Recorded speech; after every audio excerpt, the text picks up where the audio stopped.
Word of the day: try means to make an attempt to do something, to test something or to make an effort.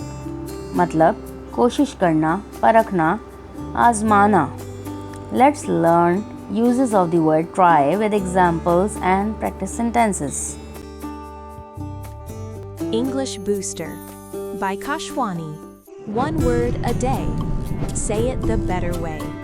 Subscribe for your daily dose.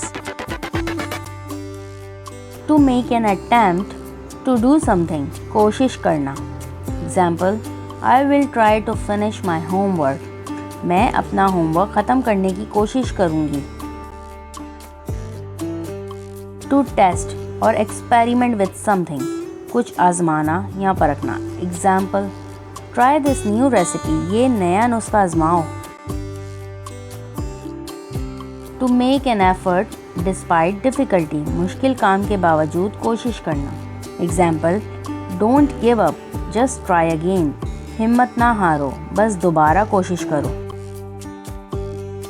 To attempt, to achieve or obtain something, कोशिश करना, हासिल करने की कोशिश करना. Example: She is trying to learn English. वो अंग्रेज़ी सीखने की कोशिश कर रही है. To test someone's patience or skills, किसी की सब्र या महारत आजमाई करना. Example: This problem will try your patience. ये मसला तुम्हारे सब्र की आजमाइश करेगा. Let's practice these sentences to save in your active memory. Learn and repeat. I will try my best in the exam. मैं इम्तिहान में अपनी पूरी कोशिश करूँगी. She tried to open the door, but it was locked. उसने दरवाज़ा खोलने की कोशिश की लेकिन ये बंद था. Try to be on time tomorrow.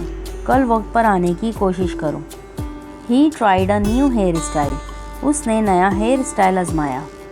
We should try to eat healthy food. हमें सेहतमंद खाना खाने की कोशिश करनी चाहिए. She is trying to improve her English. वो अपनी अंग्रेज़ी बेहतर बनाने की कोशिश कर रही है. Don't worry, just try again. फिक्र ना करो, बस दोबारा कोशिश करो. He tried lifting the heavy box but failed. उसने भारी बॉक्स उठाने की कोशिश की लेकिन नाकाम रहा. Try not to make the same mistake. कोशिश करो कि वही गलती ना हो. I will try this dress on. मैं ये लिबास पहन कर देखूँगा. She tried calling him several times. उसने कई बार उसे फ़ोन करने की कोशिश की. You should try to be patient. तुम्हें सब्र करने की कोशिश करनी चाहिए. He tried solving the difficult question. उसने मुश्किल सवाल हल करने की कोशिश की. Try to listen carefully in class. Class में गौर से सुनने की कोशिश करो. They tried different ways to solve the problem. उन्होंने मसला हल करने के लिए मुख्तलिफ तरीके आजमाए. It's time to homework now. Make any 2 sentences with word and share in comment section to make collection of beautiful sentences for practice and use it in your daily life from today. Thanks for watching. Keep learning, keep growing. Share and subscribe for more videos.